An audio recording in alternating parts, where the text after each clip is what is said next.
We are now recording.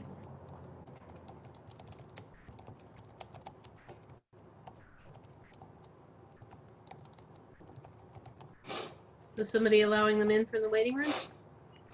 Oh, yeah. Here we I go. think so. Hi. Oh, wow. You doing it, John? Nice.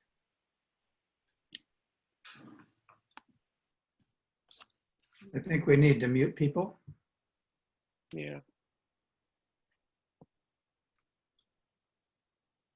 Great.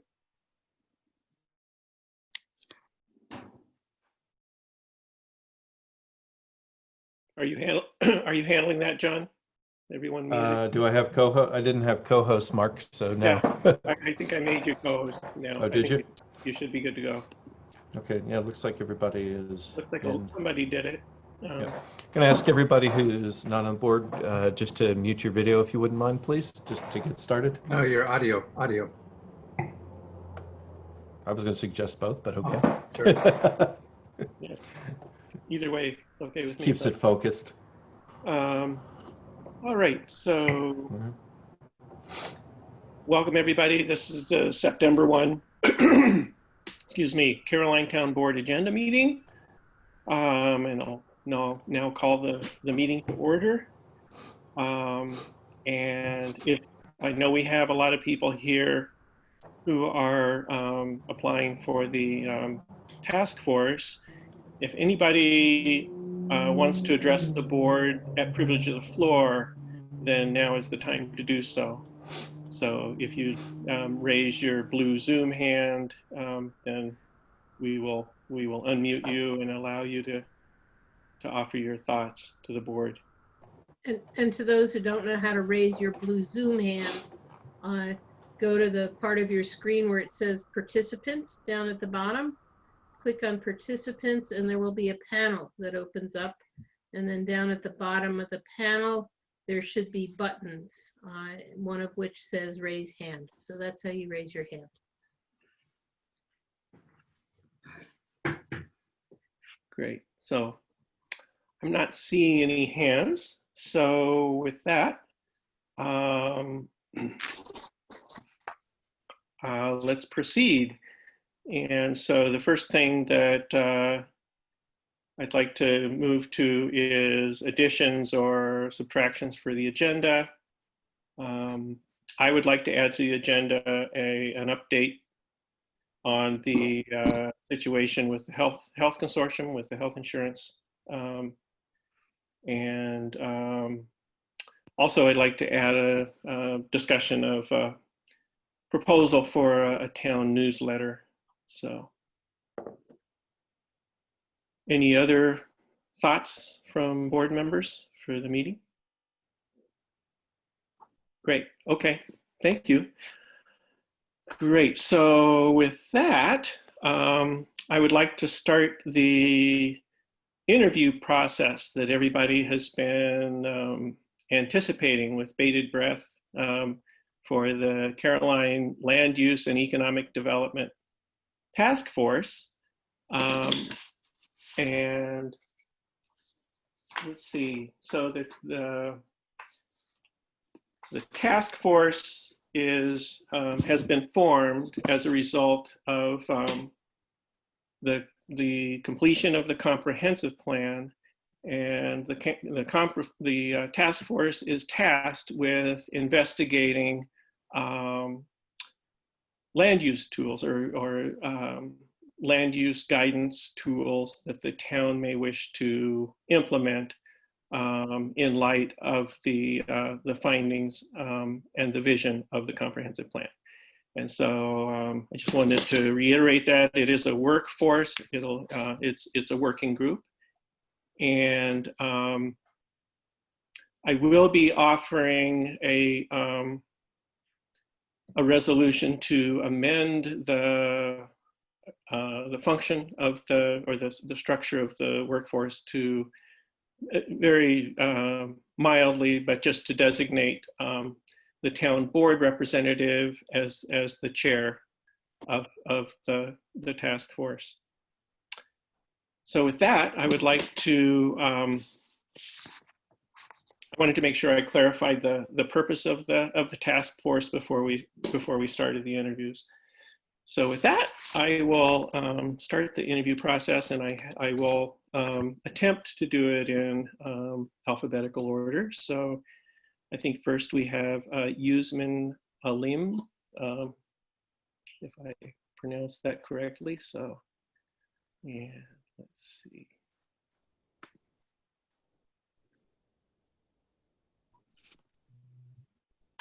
Okay. Yes, that's correct pronunciation. Thank you so much, Mark. Oh, thank you. Welcome, and thank you for submitting your application. So, and I'll just start it off by just asking you about why you're interested in working on this committee. Yeah, I just want to share my knowledge. I graduated from City and Regional Planning Department, Cornell University. And I've been, I used to be planner in my country. I'm from Indonesia, but right now I'm a resident of town of Caroline. So I just want to participate in make this place better for everybody and for me too. Great. Okay. Thank you. Does anybody else want to offer a question? I will, and this is sort of going to be an across the board question. So everybody can, it's not particularly, technical. I'm just curious about people's availability because this is, at least in the way that I'm envisioning and understanding this task force, it's kind of a sprint between now and the end of the year. And so there may be, I don't know exactly, but I'm guessing it could be 2 meetings a month and, and some homework in between. And so I just want to make sure that that fits into what everybody is anticipating and able to do. So, Yasmin, does that fit? Yeah. So Okay. the meeting time is this time, right? 7 p.m., right? Well, I think nothing's been set up yet. So that'll be, I think among the committee members, you guys will figure out what time works and also with, we're going to have hopefully a planner working with us and Tim as chair. So, you guys will figure out what timing works best, but I just want to make sure that you understand that this is a sprint, not a once a month kind of, looking along kind of thing. Okay. That there's a fair amount of work that needs to get done in a short amount of time. And so we're really looking for people who are able to dig in over the next few months. Yeah, I'm not sure I can give a full commitment because I might work during the day. So yeah, if the meeting will take place after hours, I think I can be available. But as you say, if we meet planner, something like that, that's during the working hours, right? Sure. So, let me let Tim say a few words about that because he's the chair and is thinking about it. They are going to be evening hours, but go ahead. They will be evening hours. As soon as we're done tonight, probably first thing tomorrow morning, we'll be polling the task force members about their preferable times, and they will be weeknights. And it might well be that if we can't get everybody to meet all at one time, every time, then we'll just juggle accordingly. But yes, they'll be at night. We're going to do the best we can to have the full cohort of people at every meeting. Okay. Thanks. And we would So, yeah. very much appreciate your participation. That would be very helpful to us. Yes. Be great. Be full participation. I can help in what data analysis or something like that. I can do that too. So Great. I just want to, contribute whatever I can and whatever you think fit to the team. Be great. Yeah. Anything else? Okay, great. Okay. John has a question. Yep. Oh, sorry, John. We have the Brady Bunch screen, but this is also an across-the-board question. I'll ask everyone this question. My question is, have you read the current comprehensive plan? And If so, is there anything in particular about it that stands out to you as important as we approach this work? Oh yeah, yeah. I read there's a lot of things. The good thing is like now like the comprehensive plan is adapting with the current situation. The what is that? Affirmative action. No, the diversity action plan. So yeah, and then the welcoming people from all kind of backgrounds, something like that's very Mhm. nice. So And this also is the, the land of acknowledgement. That's good too. But I just wondering how you implement the land of acknowledgement. So I'm sorry if I so you've read correct. the revised comprehensive plan. Yeah. Oh, that's the revised comprehensive. Yes. Yes, sir. Yes. Yeah. Yeah. Thank you. Great. Yes, thank you. Um, Great. Um, So hearing, let's see, make sure. I'll have one just sort of toss off, but again, across the board. Name one thing that you really value about Caroline. Oh, the scenic is very beautiful. So yeah, and water is sweet. I like the water actually in my yard, and actually, yeah, I take the water from the town, right? Office is very nice. It's mineral water, and it's amazed me that a lot of people is very healthy. Yes, It's nice. Great. great. Yeah. Anything else from the board? Great. Well, thank you. Thank you. Thank you very much, Yasmin. No, Appreciate that. no problem. Great. Next, I'll call on Jonathan Bates. Hey, everybody. Can you hear me okay? Yes. Yeah. Yes. Yes. Loud and I'm clear. gonna leave my video off because I don't Okay. have the greatest internet here, and usually it really slows down when I have my video on. But Sure. sorry, you can't see me. I'm still the same guy. I'm maybe a little bit more gray. If you want to picture that. And longer hair, right? I can relate to both those Right. things. Yes. Yes. All right. Jonathan, thanks for Go joining ahead. us. Yeah. Go ahead, and I'll ask my stock question of why you're interested in this committee. Yeah, I'd say in general, I when I can, I want to try to be more active in town decisions. I have an 8-year-old, so sometimes it's really hard, and when I'm working seasonally, it's hard. But this fall, it's somewhat open, so I feel like I have an opportunity here to contribute. I do have some design experience. I think holistically, and I think it would be a good addition to the team to have a kind of a holistic framework and thinking about this stuff. Yeah, and I'm a land guy, so when I look at this stuff, it's looking at from my perspective, is the environmental side, the agricultural side, ecological systems, and so I bring that to the table as well. Mhm. Great. Did it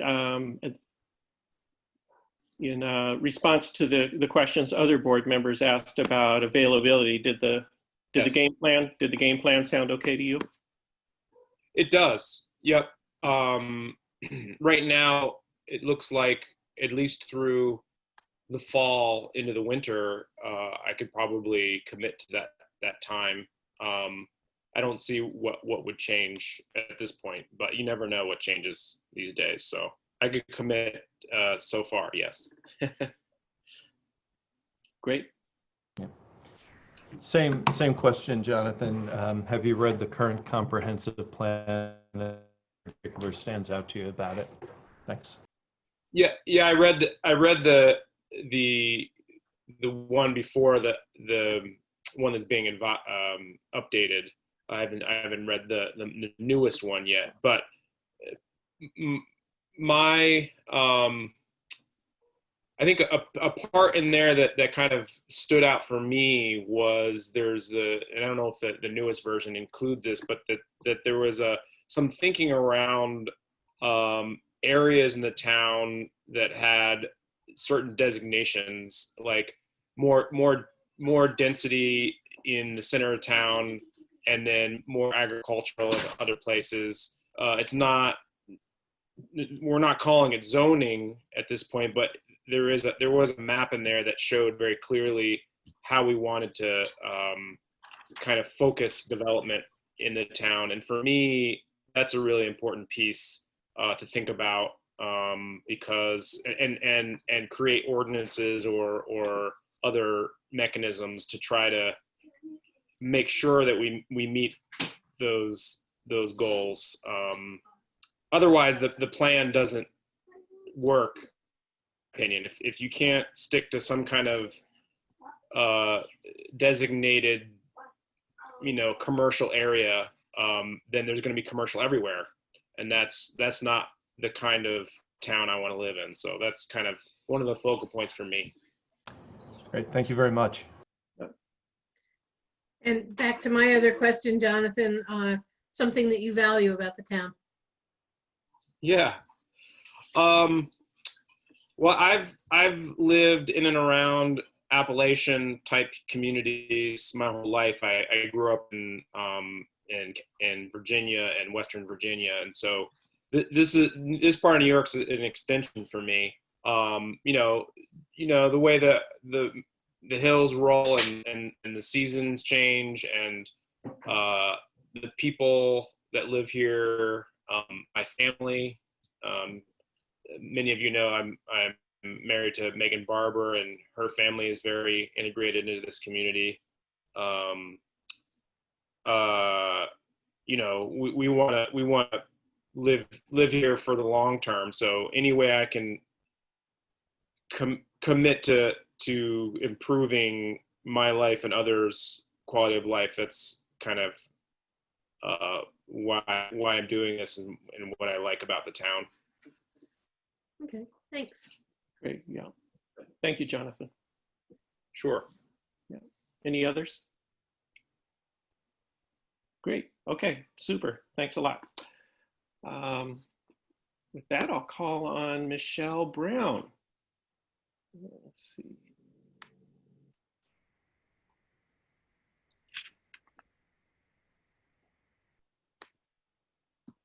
Okay. Michelle? Hi. Hi, Michelle. Welcome. Hi. So you articulated it in your application, but go ahead and tell us, why you're interested in this committee. Oh, well, yeah, I'm interested because I've lived here for 25 years, and I really like the area. And I think it's an interesting question. I have to say, listening to the first people talking, I don't really feel qualified, but I have a library science degree, so I think I can do research. And yeah, I don't even know there are land use guidelines or tools other than zoning, so I'll be curious to know about that. Yeah, so I think some interesting questions there, and I'm really happy to try to research it and find out the answers. And I'm semi-retired now. As a couple of you know, I worked at the library, Cornell Library, and I'm a book conservator, and I'm only working half-time there now, and actually not working at all because I just had my knee replaced, so I'm relaxing. But so I have the time. I feel like I have the time that I could devote to something like this, because when I do go back to work, I'll only be working 20 hours a week for the next 6 months. And I think what I value about this area, because there's lots of really beautiful areas, and I actually came here, I have a cottage in New Hampshire that's also quite beautiful. It's the same situation. They don't have zoning either. But what I really value about Caroline is the community. I think I really value the way people come together to solve problems and support each other.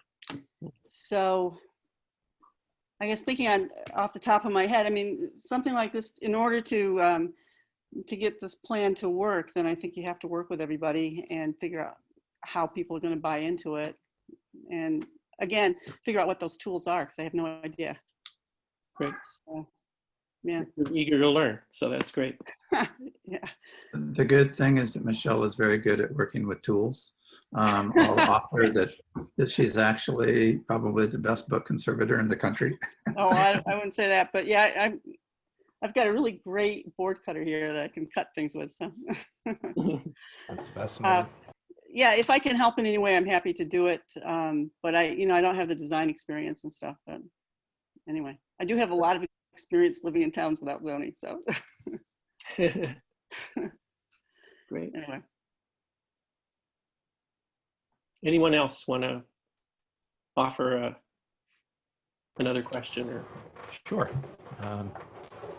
So Michelle, my question is the same one I've asked everybody else. Oh, I missed it. Sorry. we No, knew it's that's okay.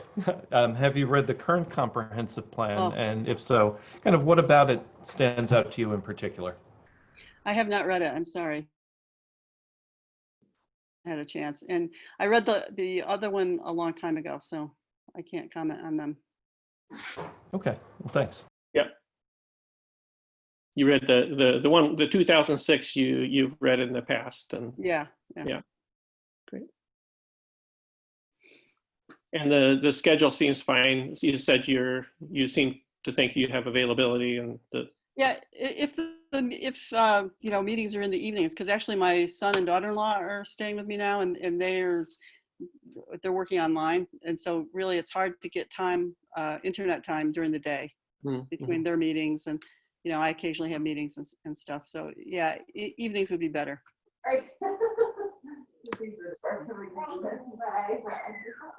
Okay.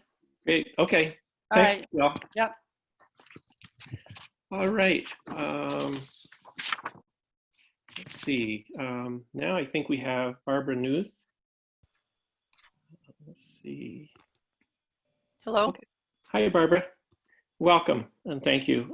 So go ahead and tell us about your interest in serving on this committee. Yeah, thanks for considering me. I've lived in the town of Caroline for 33 years now.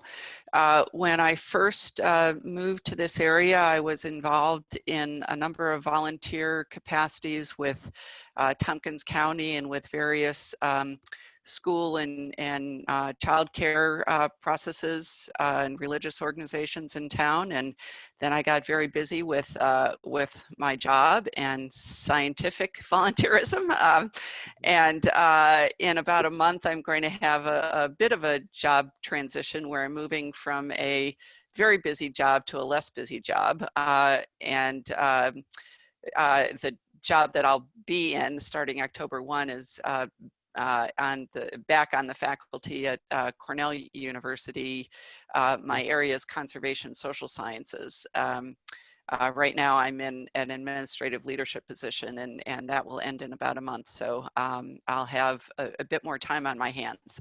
And I think it's a high time for me to get involved in matters with the town of Caroline, having lived here so long, and I haven't volunteered with the town yet. So this seems like a ripe time to do so. Great. Okay. Thank you. John, do you want to ask a question? Do you have any question on your mind? Let me think for a minute, Mark. So Barbara, same question. Have you read the current comprehensive plan? Just for clarity, which is the 06 one? The other one is soon to be, presumably the new one? Yeah, I mean, I read the 06 one a long time ago. I skimmed through it recently in some of the town board conversations. I have actually looked through the 2020 draft, Okay. and I don't remember the 2006 well enough to comment on it, but I will comment on the 2020 draft. You asked That's something fine. about, Sure. what was striking about it. And honestly, one of the things that I was just delighted to see in the 2020 plan was the lead with the land acknowledgement. So I wanted to thank the comprehensive plan writing committee for including that on behalf of the town of Caroline residents. Great. Great, thank you. Yeah. Anyone else? More questions for Barbara? And it sounds like you've thought about your work schedule and availability. So Yep, and evenings are fine. So that's great. not a problem at all. Super. Great. Okay. Thank you, Barbara. Wonderful.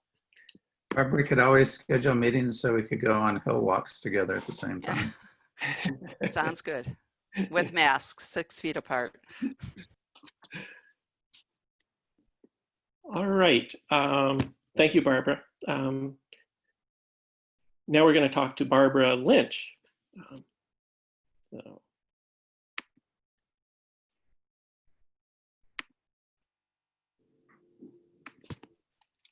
Can you hear me? Yes. Okay. All right. Go ahead and tell us why you're interested in this committee. Well, for several reasons. One is I think it's been very exciting over the years to see this corner of the town of Caroline flourish. And it has some problems, but by and large, it's doing very well. I don't know the whole town of Caroline as well as I should. I would really like to see the same kind of flourishing that maintains a rural quality of life, that maintains open space, but has a vitality, the vitality that we see in Brooktondale. It would be wonderful to see all over the town. I would like to get to know the town better, to know the South,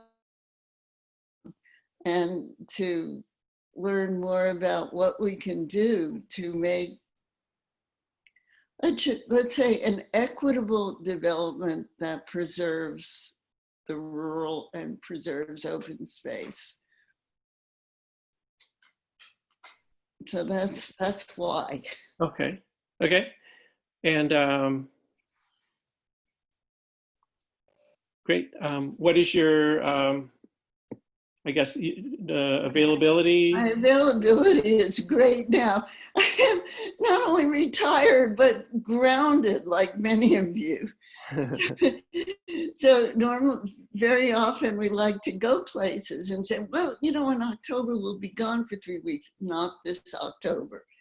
You know, we will be here certainly throughout this coming academic year.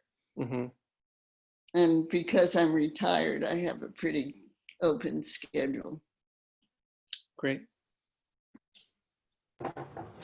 So Barbara, same question, slightly modified. If you have read the draft of the 2020 plan, feel free to comment on that, but have you read the 06 plan? I had read the 06 plan, but I've also read the draft. Okay. The new draft more recently than Right. the 06 There are plan, iterations. a couple of months ago. But again, I'd like to second everybody's comment about the land acknowledgement. I think that was a really important thing to do. I think the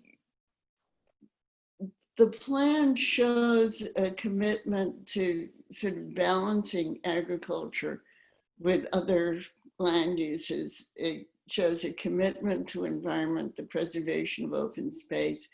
What really intrigues me, because I've seen Brooktondale grow the way it has, is what we can do in the 3 hamlets to make them successful nodes in this agricultural town. And as I say, I would like to learn more about Speedsville. I'd like to think more in depth about what's happening in Slaterville and see what we can do there. The other thing that struck me about the plan was just, you know, there are policies and there are instruments that are important. But to use the instruments that I'm suppose the committee will have to find out about, you also need to think what is appropriate for the institutional development of the town. So it's this interplay between goals and institutions and instruments. And the idea of figuring out what that appropriate, that, you know, how that interplay can be managed, I think is very interesting to me. Okay. Great, thank you. Yeah. Anyone else? Great. Okay. Thanks very much, Barbara. You're welcome. And so actually, next up alphabetically would be Ken Miller, but he couldn't join us tonight, so he's going to join us next week. So move on to, is Rebecca here? Schillenbach, there she is. Yeah, Rebecca Schillenbach. So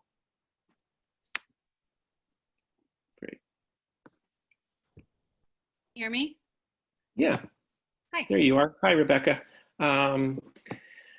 Welcome and thank you for your application, and let us give us an idea of why you have expressed an interest in this committee. Sure. Well, I think that I've had a sense that I'd like to be more of service and more involved in local town issues and governance for a while, and kind of just all the stars haven't aligned and all the scheduling things and having young kids, it just hasn't ever worked out, and this seems like the moment when that's happening. So it seemed like a good opportunity. Okay. Great. Do you feel like this is that your availability has opened up, so this is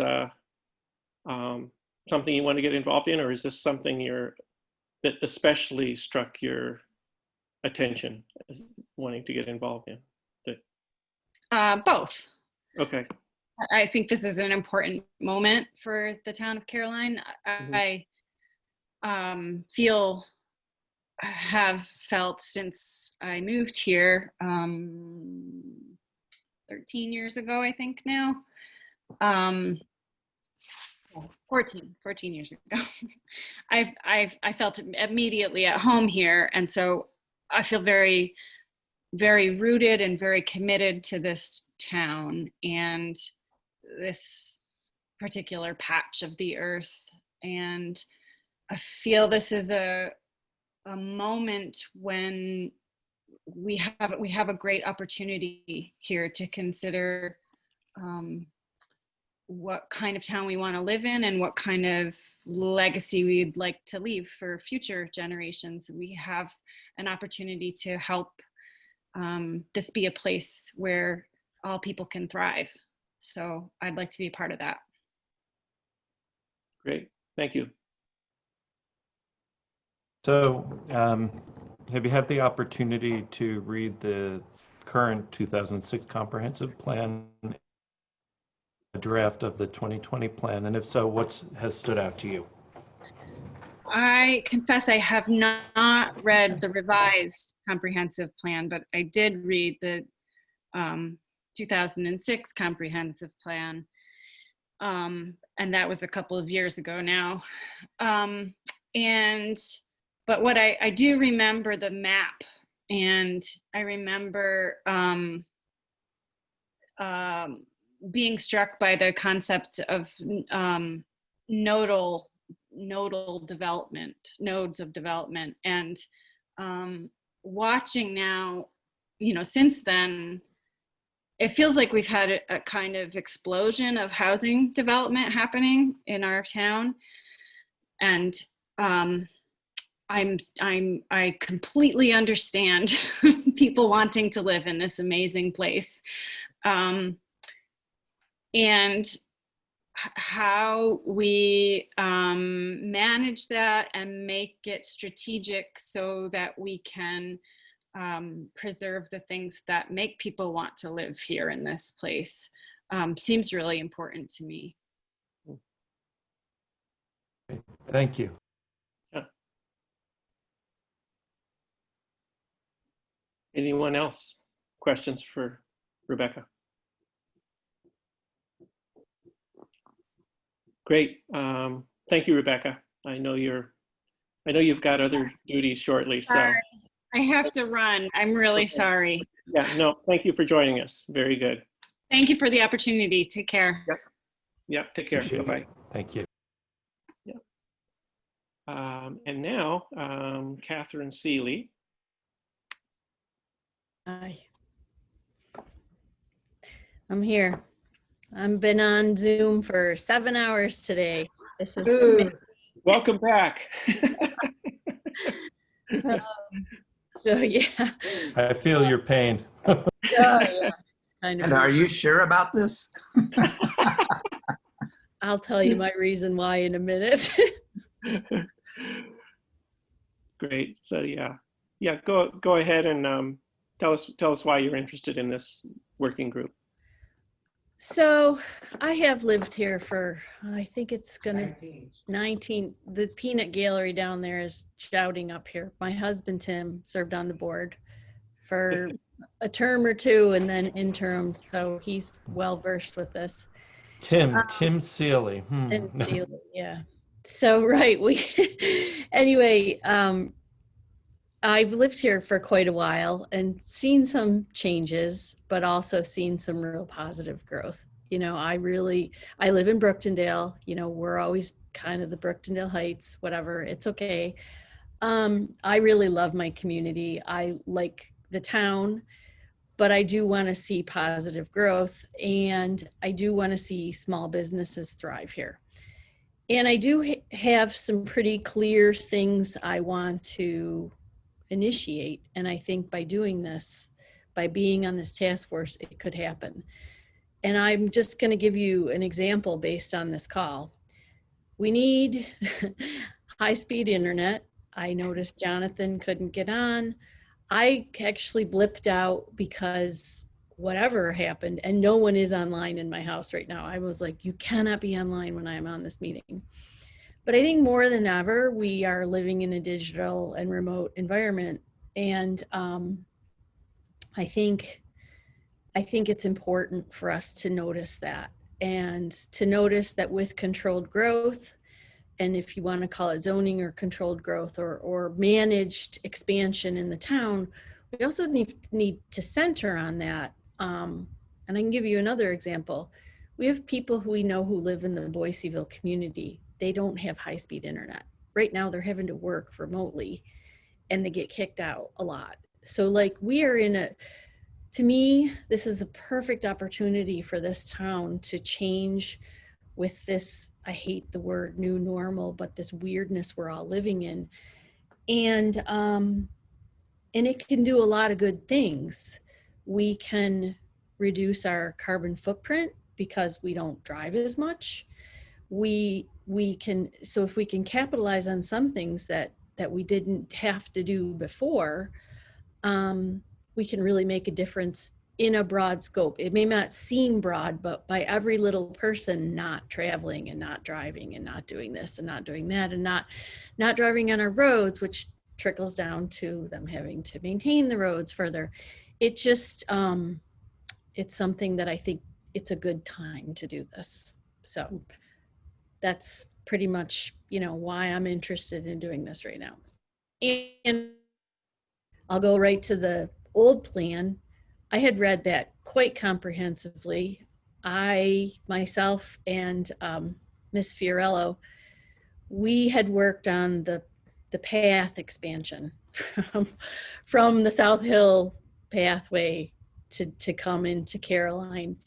And her and I put a lot of time into that. And at the time, it probably, we did a lot. It was like having a third child for me and probably a first child for her. And I think people are taking taking that forward, and I'm glad, but I want to get the town, that's not a mission right now. I did that already. I can't do that path again.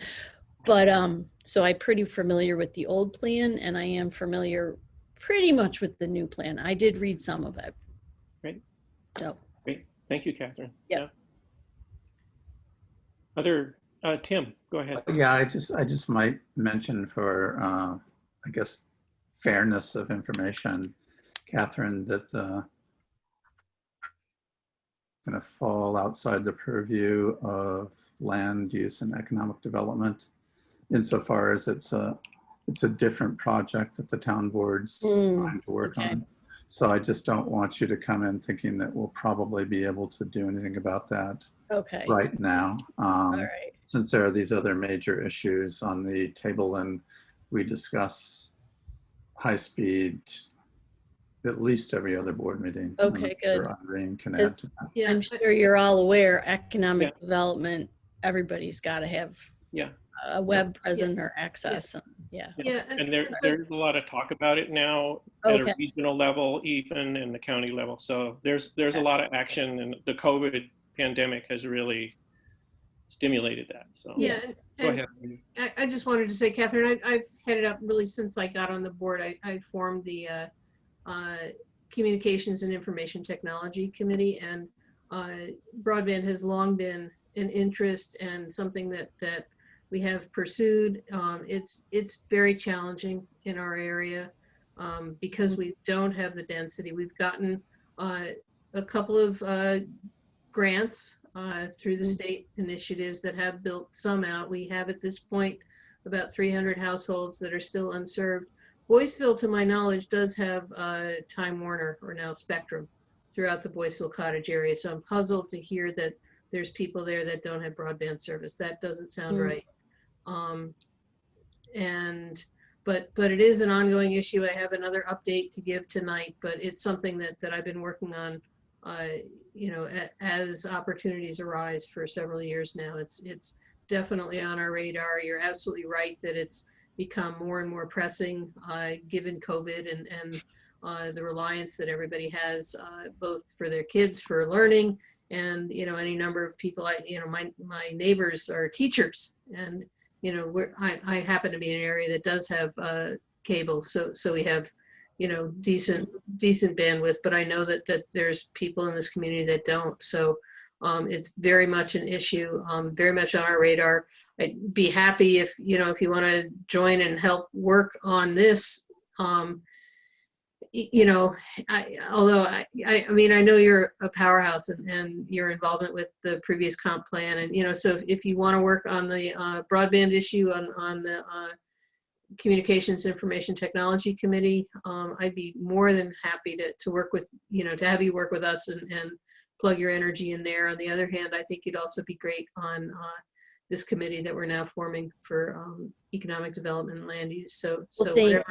Yeah, no, yeah. I'm still very interested in this. I'm really glad, Tim, that you clarified that, because when I see business development, that's what goes hand in hand with it in my mind. So I'm glad you clarified that. Yeah, of course. But there's lots of other issues that I read in the plan that's on the vision that I could totally get behind. Land use and land regulation, and we don't want to, whatever Jonathan said a good, what did he say? Density control and perhaps zoning. So there's lots of things. There's access to different transportation. So I'm encouraged by the new plan, actually. Okay, great. And I'll just, sorry, just a second.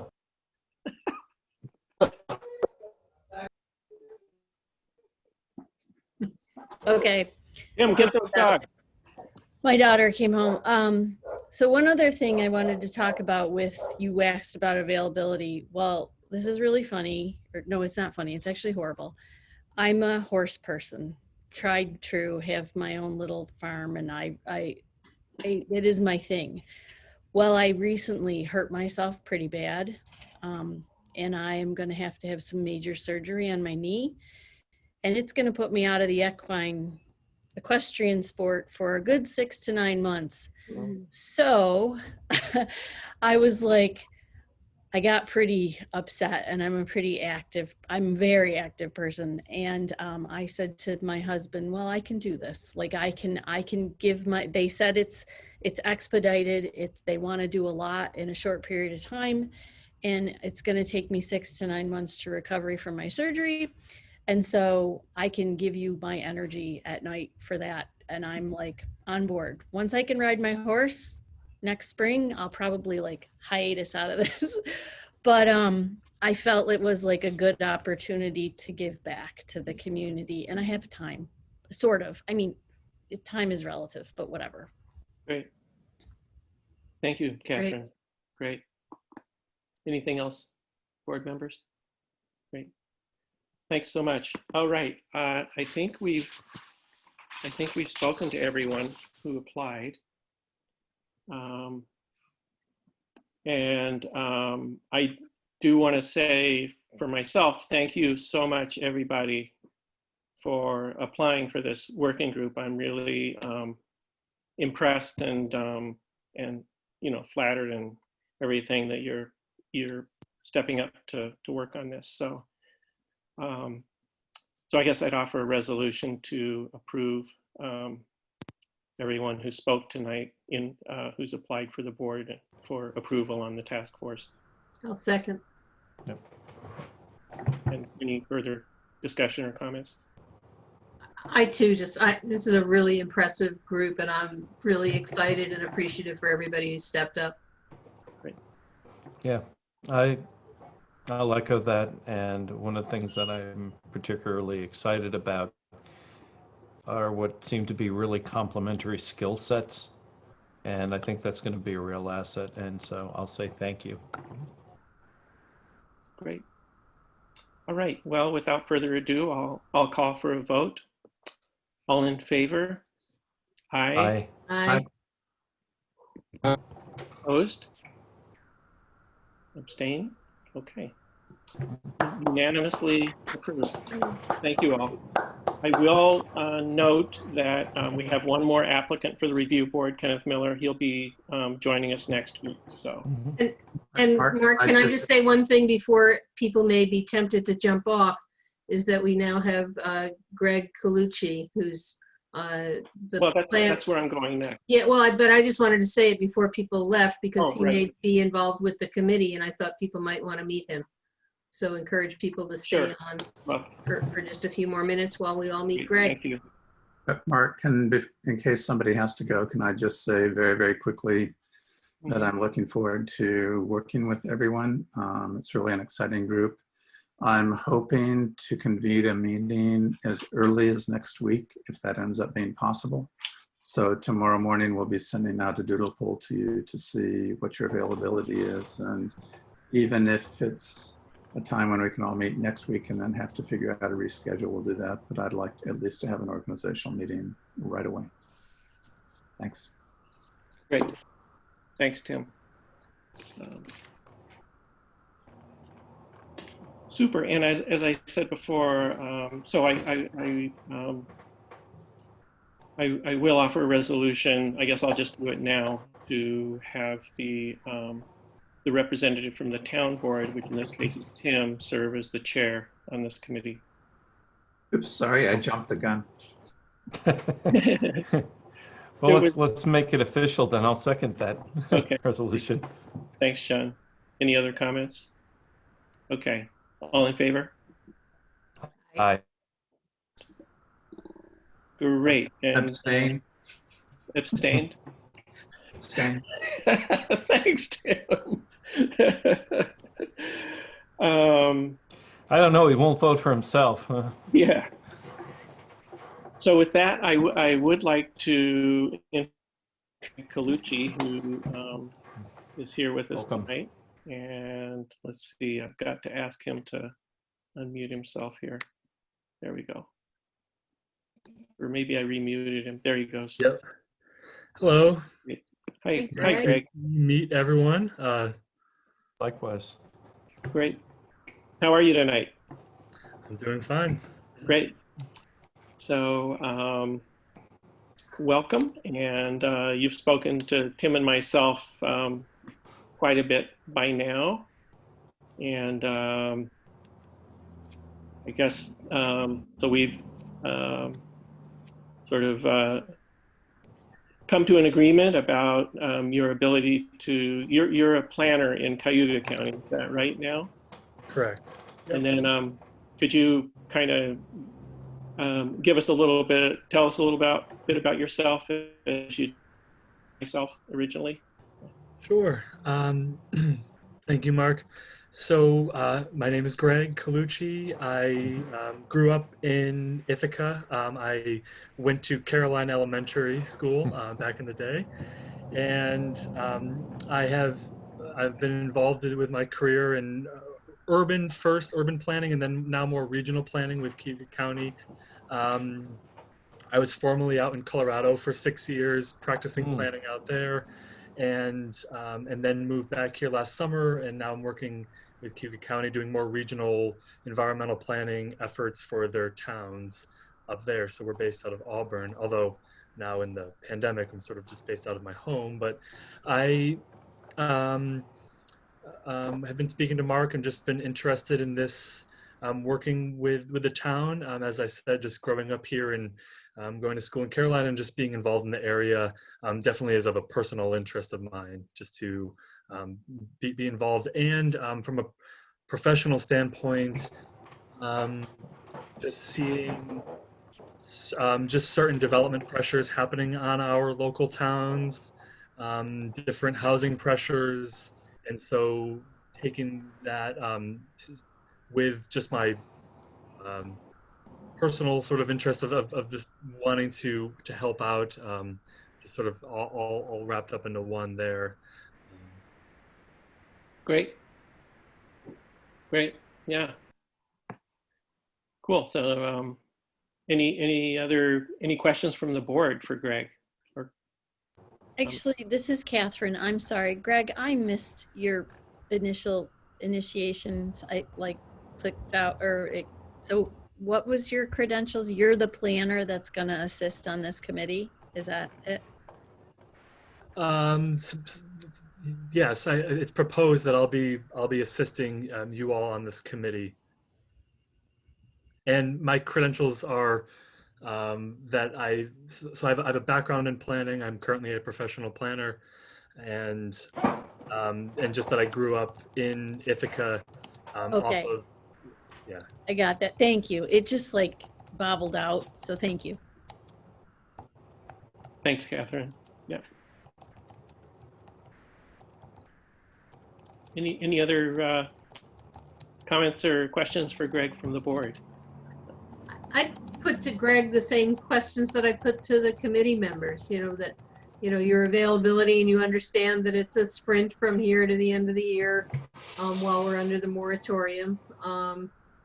And just, that you have the availability and I guess, expanded a little bit, but, the range of experiences to bring to bear to address the kind of issues that have been identified.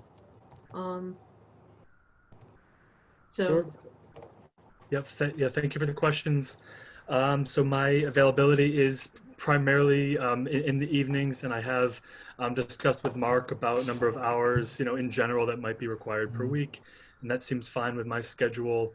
I work a typical kind of office hour job for Cayuga County. I have gone through the comprehensive plan, the draft comprehensive plan, a number of times, and just to understand where the town would like to go. I am familiar with a number of other towns' zoning ordinances and land use controls in the area, and have also seen them deal with similar development pressures, including here in Tompkins County and as well up in Cayuga County. And so I've had access to a lot of different types of land use controls, and seeing where a town might want to go with them, from very least restrictive to very restrictive types of controls. There's really it's there's a wide spectrum of types of land use controls, which is can be a good thing. It can also create a little bit of challenges, especially what I'm taking out of from what my conversations have been, that the town might be generally leaning in a certain direction for types of land use policies and controls, but the spectrum is still fairly wide open. So that will be, I think a challenge, but a good challenge and a good sort of conversation piece to have with the task force about what we can accomplish, or I should say what the town could accomplish in the short term versus more looking at long term. There might be things that are realistically that could be adopted by the end of the year. I think of maybe few things, but certainly looking beyond that is kind of where I see a lot of my role in helping. Okay, great. Yeah. And have you worked with other towns that are just starting to think about potentials for different land use stuff? Is that something that you have experience with? Yep. So currently in my job with Cayuga County, working with a couple of communities. I haven't taken, because I was hired on in January, and I have not particularly been assigned to a zoning ordinance update for a specific town, but we are tasked as staff to help kind of recommend certain types of regulations for towns. And so I've been fortunate to work alongside other coworkers too with their sort of larger zoning ordinance projects. In Colorado, we were going through a massive zoning code update. I think that experience can help in terms of some of the types of regulations, but that was for a city of 160,000 people. And so those types of regulations, there might be some parallels that could be scaled down, but some of those just might not be appropriate for Caroline. And so, really, I'm looking at that as experience as a nice backdrop of of, of things that might be scalable, I guess is what I'm saying. Mm-hmm. Great. So what's your favorite thing about Caroline, Greg? Oh, I would say the state forests, and I bike out there quite often, but I would say just into the Hammond Hill State Forest and up into Shindagan. I go there quite frequently. Great, cool. Rick, one of the things when I think about a planner and the job, it's partly knowing the technical whatever regulatory stuff that can be offered and put on the table, but there's another dimension of it which really has to do with community engagement and how to, we're not a homogenous community, and I'm sure that no community is.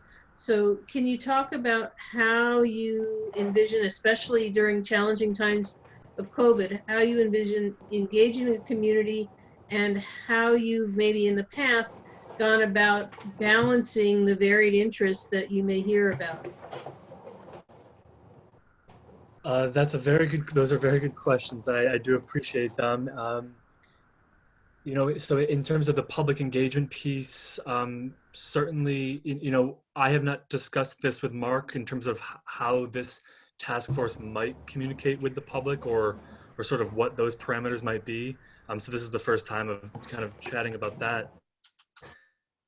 But certainly, it seems that the town of Caroline has a fairly updated website where there's minutes and agendas and postings. It's very easy to find. So I would imagine that we'll still continue to do that. And then down to postings at sort of community centers or even just private businesses, just being able to post certain information.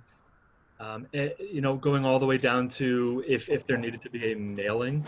A number of my projects, I'm doing everything from mailing postcards to residents I've created a website for one of my projects. So conceivably we can create our own website for this type of project and just have it be its own separate document living on the web. And then in terms of your second question was, can you just repeat your second question? Yeah, it had to do with, so you get a lot of public input, and then how you go about balancing the different interests. And maybe if you could give an example of some instance that, you know, that you were involved in where there were multiple viewpoints, and how you went about balancing those in putting forward the recommended plan. Yeah, and that I would say is one of the core challenges of this type of work is just that balancing act. And I mean, I think it's something that depending on, I would imagine, I'll say this, that I would imagine that working with a task force of just volunteer residents, that there are going to be a variety of opinions and conflicting opinions. I'm just going into it assuming that. I'm not going into this, or I wouldn't be going into this type of situation assuming that everybody's all in agreement of everything. I'm currently working with a committee up in the village of Cayuga, which is on the north side of Cayuga Lake, and we're doing a waterfront revitalization program for them. It'll be about a 3-year project. And I can already see that there are, just in general, there are 2 camps of people. One is just, they want to develop the waterfront into a marina, just a full-blown marina among all the entire village property. And then there's others that are the bird watchers, or just people that want it to be completely natural as possible and they don't want any more docks.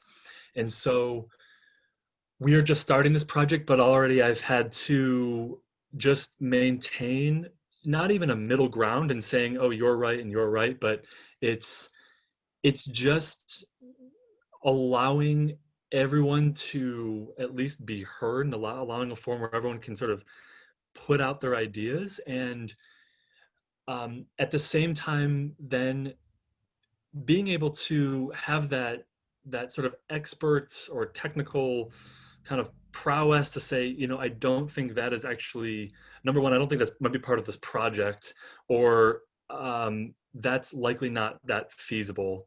But being able to just not shut somebody's idea down, but just but sort of showing them why it might, this type of thing that they're proposing might not be appropriate at this time, or just might not work, or maybe this is the wrong sort of setting for this idea.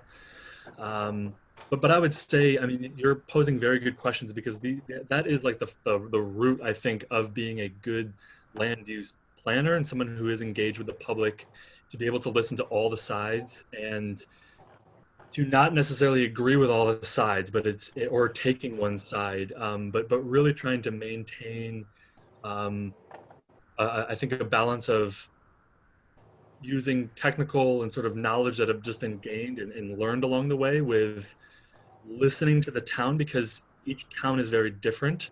I remember one professor saying to me, Greg, it doesn't matter if you think that you're right, like you're technically right, you could be totally wrong for that town.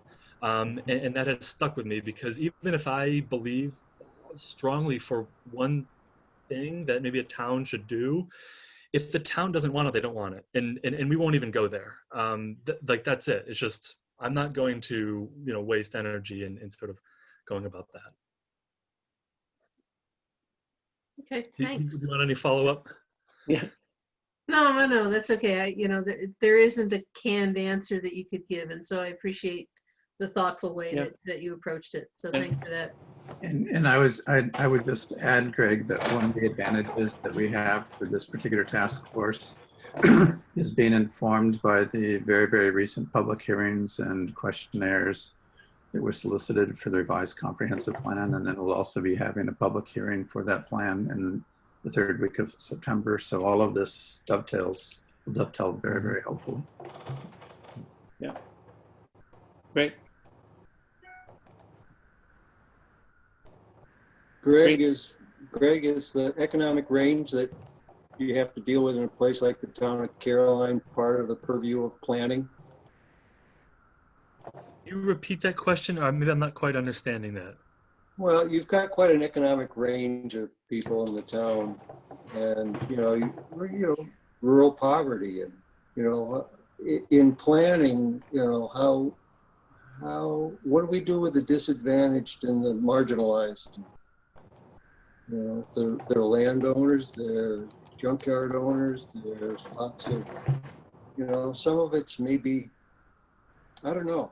I just see that around the town, and how do you plan for this, and how much of it is NIMBYism versus reality?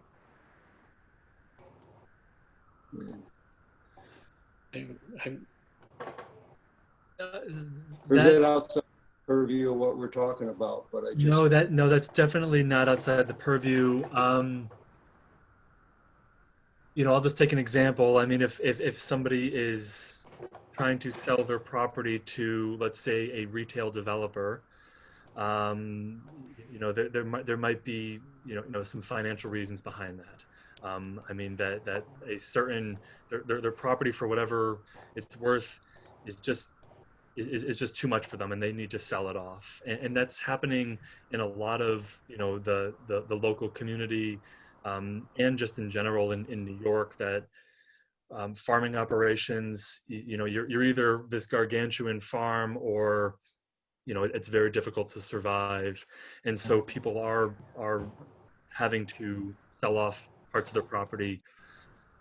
So that is something that I think will definitely be considered, or I think should be considered as part of this process.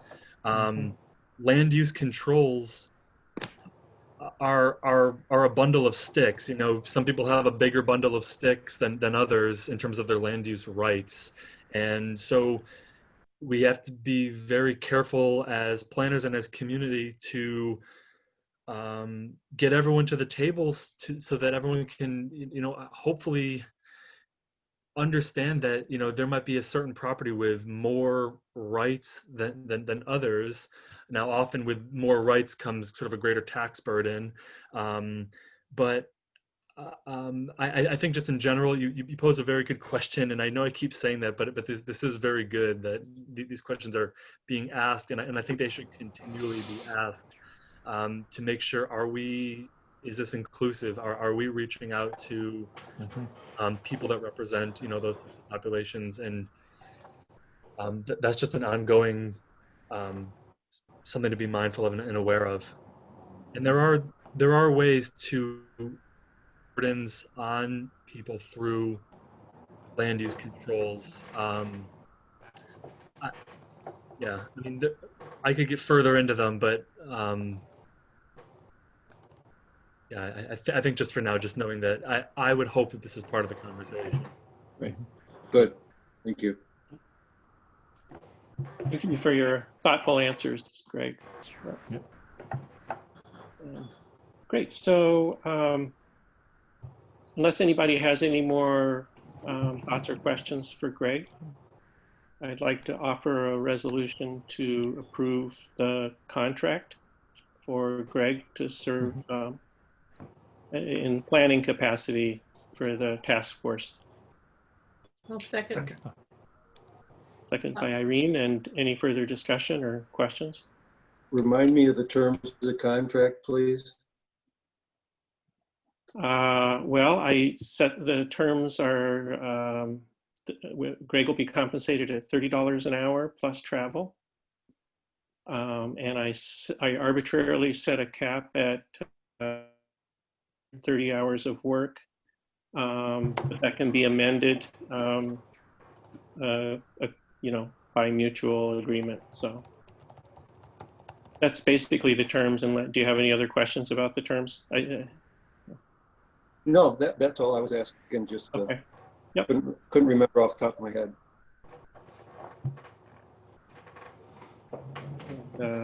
Great. If no further discussion, I'll call for a vote. All in favor? Aye. Aye. Aye. Opposed? Abstain? Okay. Thank you. You're on board, Greg. Welcome. All right, thank you. I look forward to working with all of you. Great. Nice. Thanks, Greg. We'll talk to you tomorrow, Greg. All right, Thursday. Thursday, yes, Thursday. Yeah. Thanks. Okay. That's what I meant. Take care. Great. Good night. Take care. Yeah.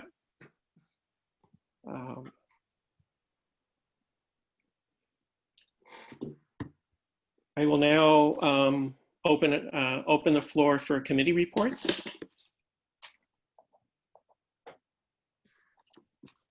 While we're on the topic, I'll just remind everyone that the Planning Board has released the draft of the revised comprehensive plan.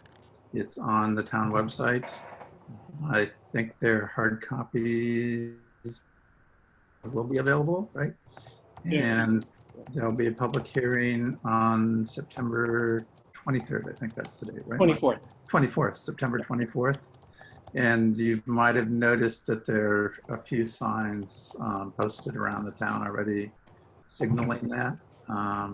We hope that they stay up in the wind because they're very precarious.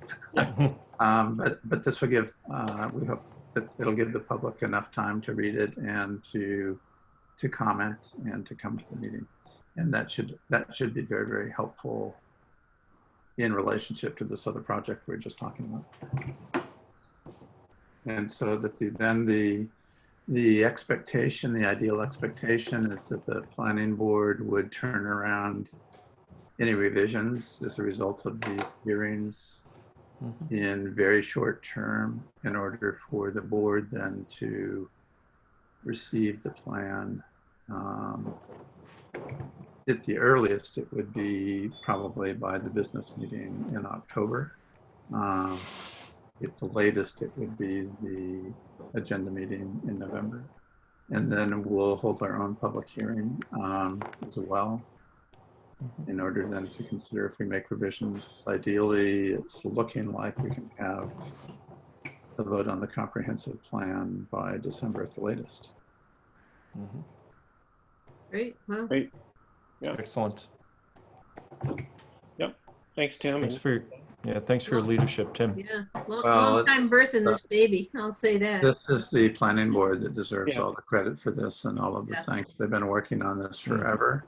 I take back my And, comments then, and I thank the planning board. The planning board really has delivered this document. So we're really thankful to them. Yep. Very much. Absolutely. Yes. Great. Thanks, Tim. Anybody else? Sure, I'll go. Irene? Yeah, so I have basically two subject areas to talk about. One, just very briefly, at our previous meeting, Bobby has talked about logging trucks and how to manage the road stuff there. I've been in touch with Laura Shawley and I'm awaiting her sending me the information of what they used in Danby. They partnered up with an engineering firm, Delta, that conducted an initial evaluation of their roads and the conditions, and then developed basically, there's a technical term that I honestly forget the meaning of it, EASL,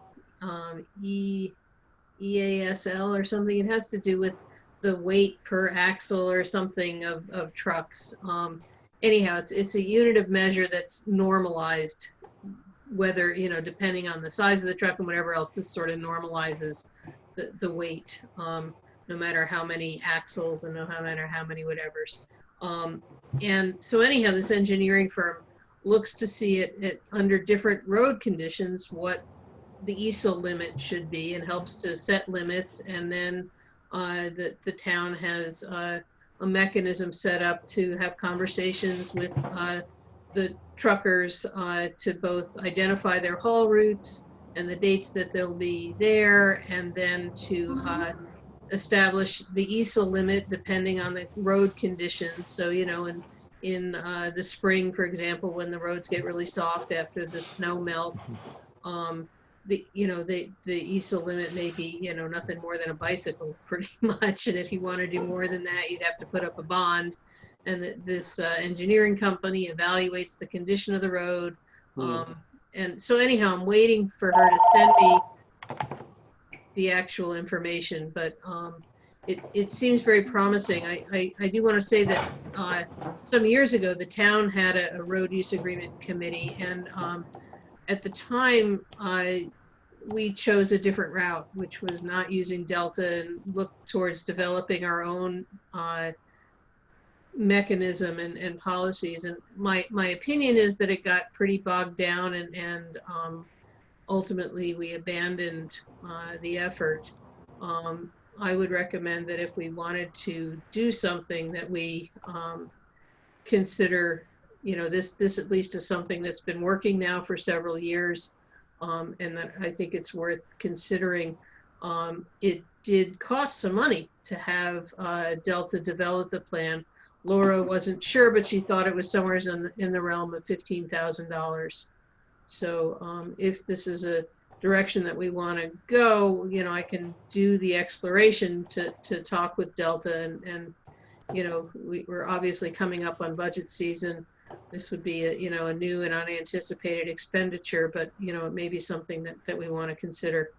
The other piece that I wanted to talk about is broadband, once again. So I did have a conversation with Robert, I think it is Robert Fry from the USDA. They have different programs that are getting funded. There's one that he doesn't expect to come out until next spring, and he expects that will have quite a bit of money to it.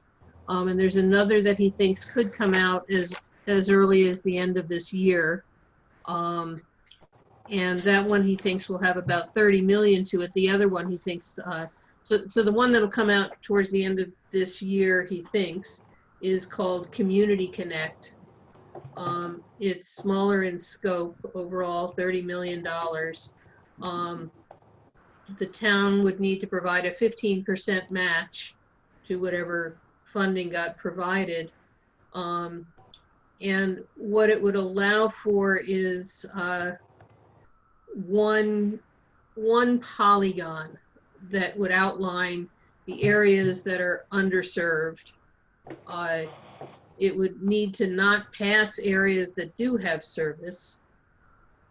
And anyhow, we would be able to apply for that. Here's the interesting piece is that, and I think it's actually smart the way they do this, is that you could either have a company that designs the system that needs to be built, but it would need to be separate from the company that actually proposes to build it. So in other words, previously, Hayfley has both presented the state with the design of what they intended to implement and also their proposal for, and we're willing to do it for X dollars.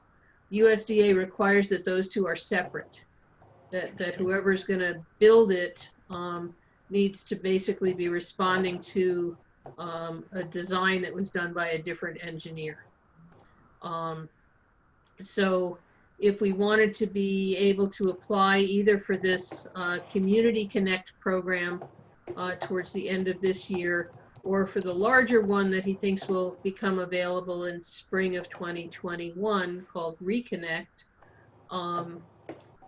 we would need to have somebody design, at least my recommendation would be that we have somebody design the system that needs to be implemented, and then seek proposals, be it Hayfley or any others who want to apply to do it. So, and that too obviously is going to cost some money. And if we want to be able to apply to the one by the end of this year, then we're looking at, my need for authorization to go ahead and find somebody, really by next week. So it's, it's the other contingency, and John, this is why I started to have a conversation with you before the meeting started. The other contingency for USDA funding is that the areas are considered underserved only if they have less than 10 megabytes down and 1 megabyte up. 10 megabytes for download, 1 megabyte for upload on speed. And it's not at a household, but at the box that Frontier, you know, in this case, basically we're looking at places that Frontier services. So it would be have to be at the Frontier box, what the speed is at the box. And I don't know if we can find out. This guy, Rob Fry, said that USDA actually sends somebody out into the field to do a field check. So it can't, you know, on the one hand, we can't rely just on what Frontier says it is, but you know, we would need to actually, you know, I guess, again, presumably have an engineer who looks into all of that for us and designs a system. Mm. So that's where I'm at. And, you know, I'm kind of wondering, my guess, I mean, I don't know. And I'd really like to know what kind of speeds people are getting from Frontier and what kind of speeds Frontier says that they provide. Because if they're less than 10 down, 1 up, then we qualify. If they're not, or if it's on the edge, you know, we may not qualify for this program anyhow. Well, I can check where we're at, Irene, and get the numbers to you. We're about 200 to 300 yards from one of those boxes. It's down by the Caroline Center Church, and you know, whatever the distance from our house is to there. But okay, I can check. That'd be great. That would be great, Cal. Back to not Dryden, but Danby and the road overload thing. It'd also be nice to know who's good stuff we enforce. We can have overweight. You know what, bud? Your broadband is so bad. Your internet is so bad right now. I'm not understanding you. Maybe You're turn making your the video point, off. Cal, maybe turn your video off and try talking to us, because I didn't get any of what you just said. We can't It's here hear at you, the town hall. Yeah, it's at the town hall. There's some network problem we're I having. keep losing connection too. Yeah, it's bad. It's really bad. I keep getting kicked off. I've probably gotten kicked off and logged back on probably 8 times. Yeah. Cal, turn your video off and just do audio. Or John, can you maybe turn his video off? I'm doing. Yeah, I did it. I'm trying. It's not doing it. Just, you know, who would enforce and who would measure the weights on road issues? You know, it's kind of like law enforcement and the speed limit on Coddington Road. You know, for me, another part of the picture is just who's going to enforce the rules. I mean, we got to start by developing them. But. Yeah, what I can tell you is that Laura said that they've had really good response just from talking to the loggers. That you know, their highway superintendent goes out and talks to the loggers and says, hey, you know, what's your project here? How much do you picture? How long are you going to be here? You know, and you know, here's the criteria in the town. Can you come in and have a conversation with us? And they do. So okay. it seems so that if they know what the rules are, they're good. That's the impression I have. You know, I'm sure that at some point they would, or we would, run into somebody who you know is a scofflaw in that regard. But it sounds like it's been working for them. Good.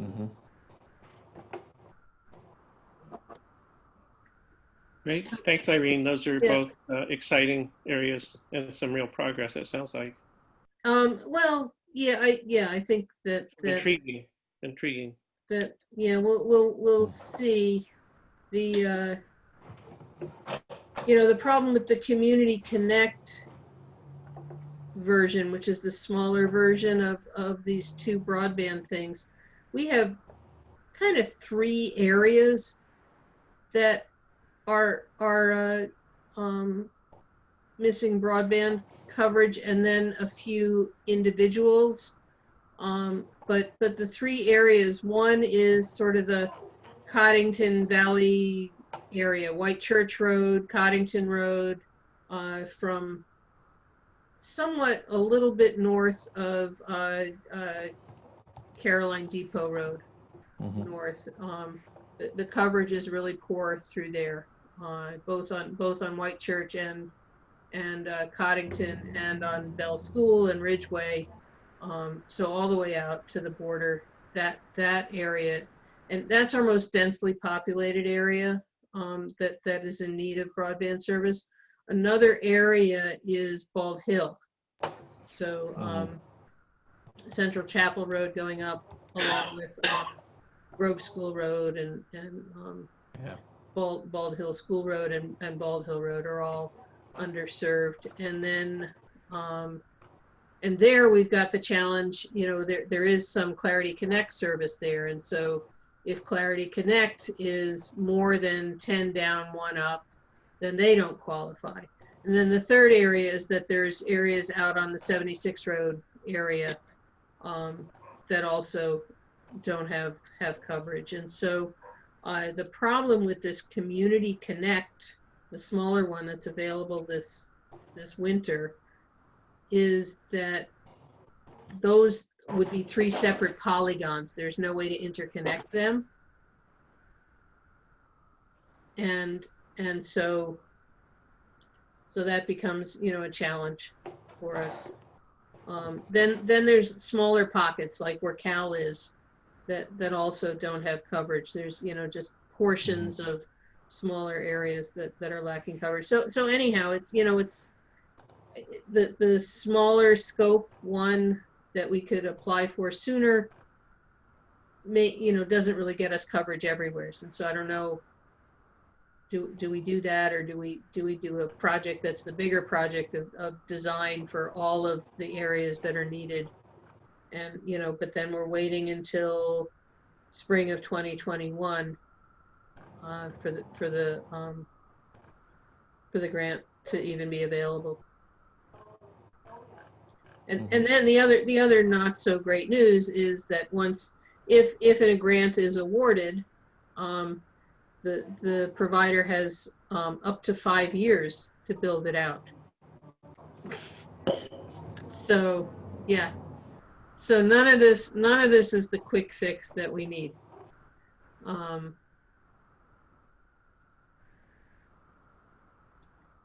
Yeah. But it's the continued challenge of figuring out how the hell we do this. Yeah. Well, maybe we should think about it and talk about it next week. My initial reaction would be to recommend the spring thing and with the larger scope. And that would also, I'm interested in, and maybe some about what's going on, but what, Dan Klein has been snooping around trying to pull together, a county or larger effort to promote broadband. And so there is something going on at the Southern Tier Regional Economic Development Region, but he's just not sure whether its goals are in line with what we want to see happen. Right. So right. So I just, Yeah. So part of this, I'm inclined to agree that the spring grant has more money being offered, gives us more time to prepare, and at least would allow us, hopefully to provide for the several areas in town that are needing service. And so, but so then, it's another piece to consider in our budgeting of budgeting. So now we're looking at budgeting for this highway thing with Delta, and then also budgeting for somebody who could develop plans for providing internet service throughout the community. I know that Dryden has contracted with somebody who did that. Dryden was looking not only to map out what they had, but also to look at community-owned, municipal-owned broadband service. I believe that they've abandoned that effort because they had the same kind of challenges that I'm sure that we would have, which is that you've got the density area where it's as long as you have enough people, you can pay for building your fiber network. But once you get into long runs that are 5-6 miles long and maybe only 15 houses, that becomes a very expensive prospect. So you think Dryden has abandoned that? I thought that they had. I thought that they found that there wasn't a cost-effective way to Okay. municipalize it. I'll see if I can get an update on that by next Yeah. week. I thought that's what Dan Klein had told us. But Okay. because they're twice our size. They're Right. something on the order of 100 square miles, whereas we're 55, and their population is probably 3 times ours. But they've got a fairly dense. Oh, so you're saying they are doing that, and No, I'm saying that they've abandoned it because at least that's what I thought I understood Dan Klein to say, because it just became too expensive to do the rural reaches. Okay, I'm gonna get clarity on that because that's pretty different. Mark, can I suggest that you don't need to do this? That this is my project area, and I don't really need you to do that. Thank you. So I'd be happy to look into it more. But, Thank you. But that was my understanding. But also I can find out who did the project for them, because it may be at least we could look at them as potentially doing the engineering design work of what needs to be done here. Yep. So, all right, thank you. So those are the 2 things that I got. Great, sounds good. I'm gonna hold on mine till next week. Okay.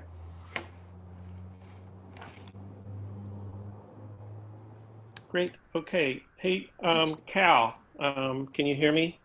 Yes. I'm just wondering if you have any. Yeah, I can hear you.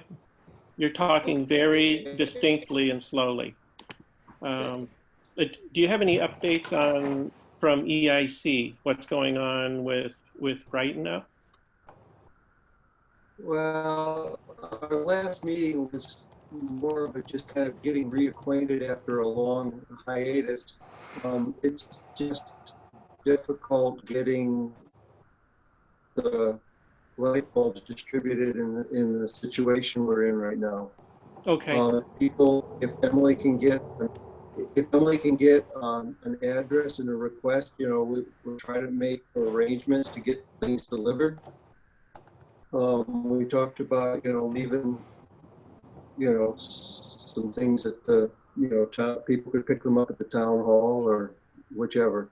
So it's just, that the tradition, the venues we'd planned for just aren't working out, like the Apple Festival with farmers, it just. Right. So that was kind of my question, because I actually field tested it. So I ordered my 12 bulbs, and Emily brought them to the town hall in a brown bag today. Yep. So, and she was going to talk to Jesse about having the clerk's office being a distribution point for, not just for pickup, but people would do what you said. They would order them and then they could get them at the town hall. So I guess, I don't know, what I'm wondering about is that, I would like to promote that through the town listserv and stuff, if that's actually happening. So should I check with Emily or something on that, or? Yes. Okay. Mark, if we do that, I still think we have to be pretty cognizant of potential health concerns in terms of people moving materials in and out of the town hall, So you especially if it's in volume. Okay, so maybe that's ill-advised, do you think? Well, I think it's something to be concerned about. Okay. I mean, I think a lot of people who have, say, groceries brought in, clean them before they come in the house, and there's some protocols for the best practices in this regard. Yeah. I think at least the town would want to take a leadership role in. Yeah. Realizing how tricky this is. Yeah. that's a good point. I withdraw that suggestion. Could I go back to cemeteries for reports? If we don't have to go there with you. Cal, I feel like that's a dead issue. Oh, it's a dead end. That's what I a did there. place people are just dying to get into. Our public hearing on the comprehensive plan is the 24th at 7 p.m. It is also the annual meeting of the Brookton Cemetery, like to be at, because there's lots of talk about the cemetery being abandoned or just, you know, the current board just giving up. And it's something that I just need to be there to hear what I hear and then to give a good report back. Cal, to the do you board know about what time how that that's is? going to go forward? 7 p.m. How long would it generally last? An hour. I mean, 45 minutes. Maybe I could talk to the planning board about moving the hearing to 8. I don't know if that would work. Well, or we could just assume that people just, could you know, accommodate. I'll be 45 minutes later, an hour. Okay. I don't want to just say, well, Cal's missing the public hearing. I just want to let you know what's. Well, it would be nice if more than one of us could be there. But I know, that's such a bummer. I'll probably go, Cal. I think I'll go. Or I don't know, or if anybody else wants to go. Well, it's you know, it's a looming big issue for the town. I mean, it's a jewel among many in the town, and Cal, would there be any way of talking with the group to see if by any chance they could hold their meeting at 6? Yeah. Worth a try. Except they've already advertised it, and some people may have already put it on their calendar, and they're not going to double check. I mean, I don't know. There's a significant conflict there. Two very important things that are going on in the town. Yeah, I wish we'd known about it. We would have scheduled around it. That's a shame. All right.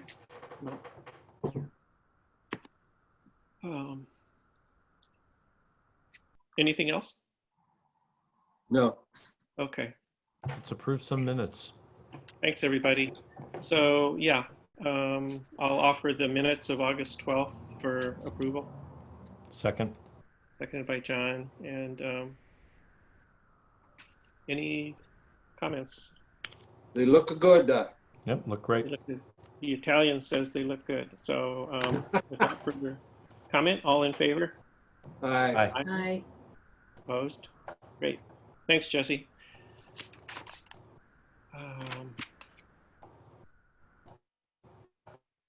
So now I'll add in a brief discussion of the two items that I added. One, I want to address the concern that was brought up about the health insurance. There has been an issue going on, and it's sort of been it's taken a long time to resolve. And I think there's some misunderstanding about what was broken and what's being fixed. So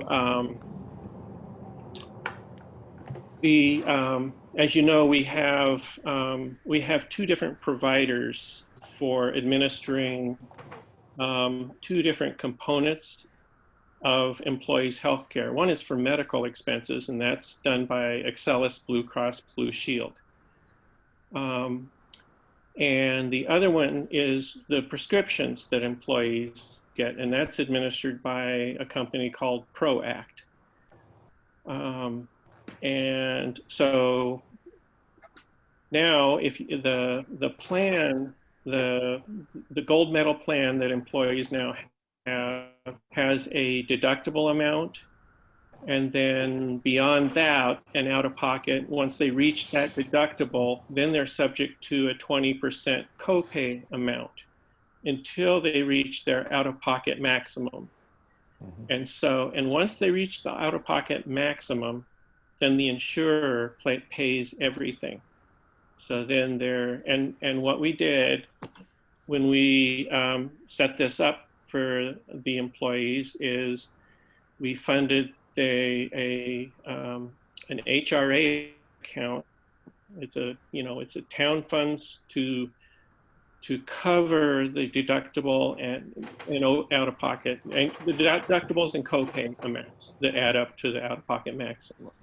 And we funded it at the full amount. So the expectation and the real expectation is that the employees, they don't have to worry about it, right? So it should just come, should just fill up. The deductible and copays are taken care of by the HRA, and when they reach the out-of-pocket max, covers the rest. Well, what happened was, so there were some insurance charges, some copay amounts, they weren't being reimbursed. And this started for one employee who had a lot. This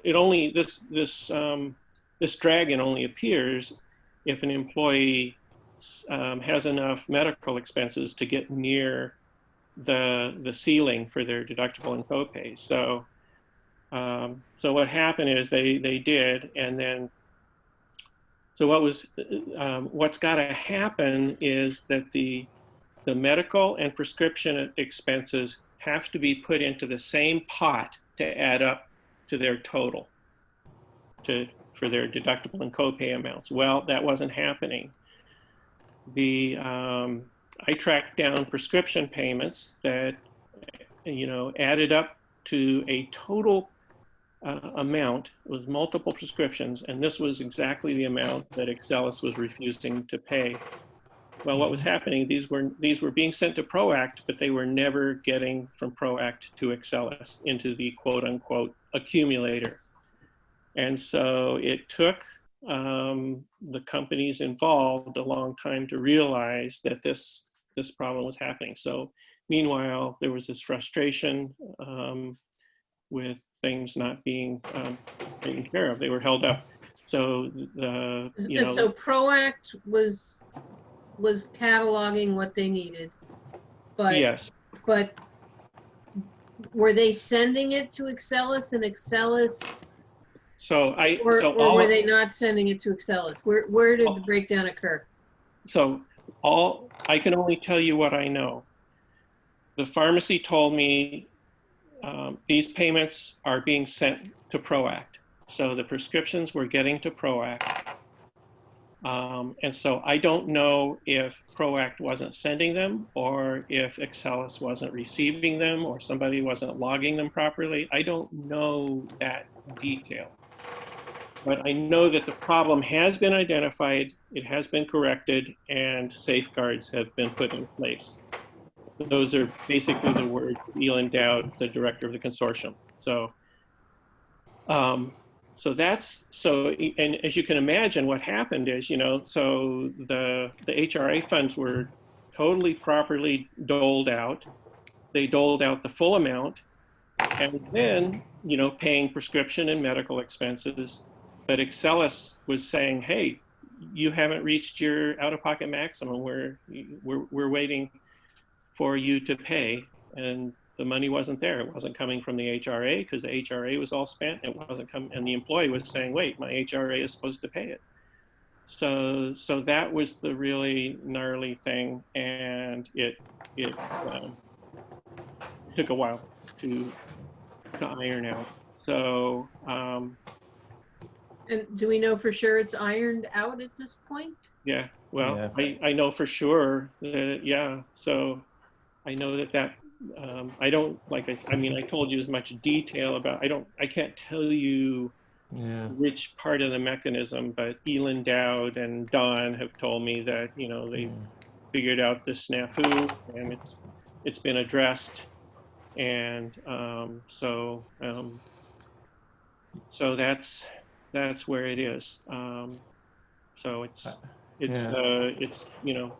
consortium wide. It's any of the towns that have any of the metal level plans would have been affected or have been affected.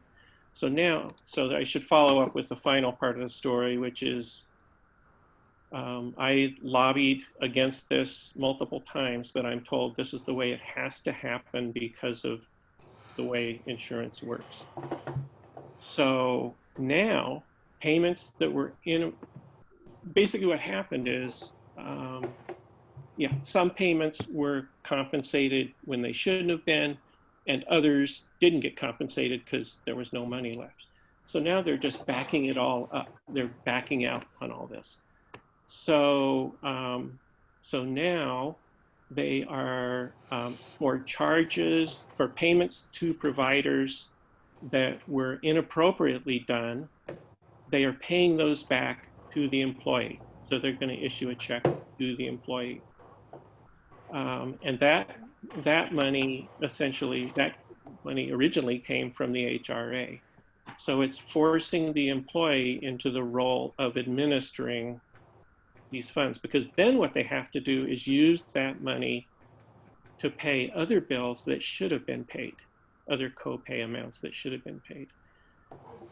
So it's very, I asked Elin, I said, if it's going to be that way, then we need to have, the employees need to get a very clean package, which is, you know, cleared, you know, a check, here you get this check, and then here's where the money has to go. Or the town, I discussed this with you, Irene, maybe the town could administer it, but I haven't really figured out how that would work. Yeah. So, yeah, anyway. it gets really complicated because of HIPAA stuff, Mark. It's a mess.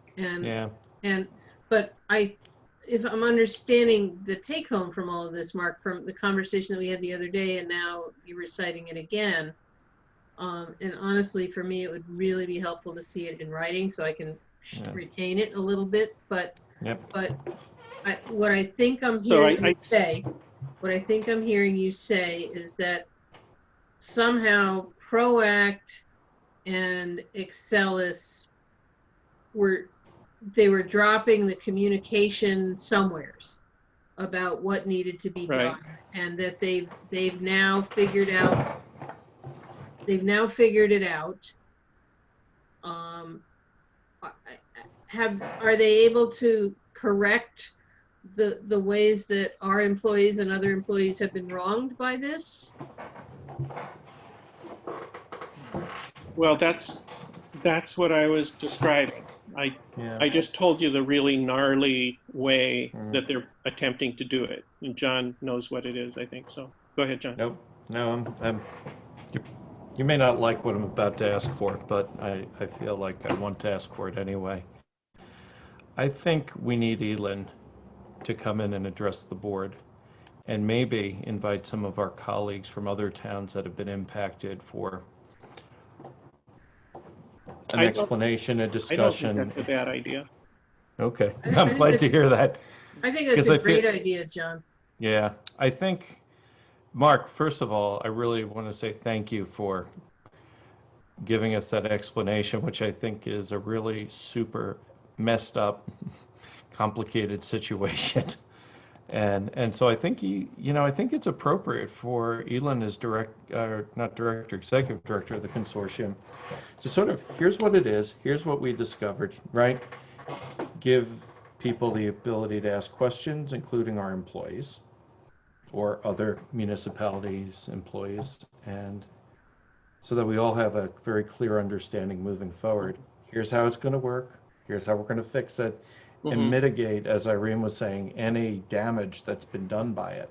Yeah. I think we owe our employees that. I agree with that. I sent Elin.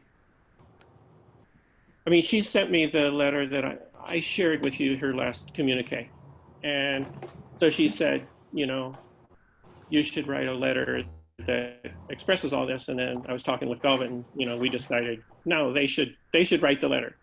So I wrote Elin 2 days ago, and I said, here's what I would propose as a letter coming from you, or perhaps you, Excelis, and PROACT. And I made a bulleted outline that's shorter than what I just described to you. But this happened, And so then this happened. And so I haven't heard back on that. And I called Deborah today at about 3:45.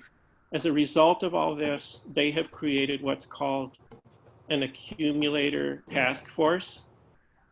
And so be glad you're not on that task force or chairing it. Yeah, right. Anyway, so they're meeting weekly on this. And so I guess one idea, I wonder if we could join one of those task force meetings or something like that. But anyway, this is a huge issue. They're doing a full audit of 2019, 2020, both PROACT and Excellus.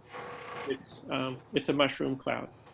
Yeah. And so it might be time for the consortium to consider going to RFP.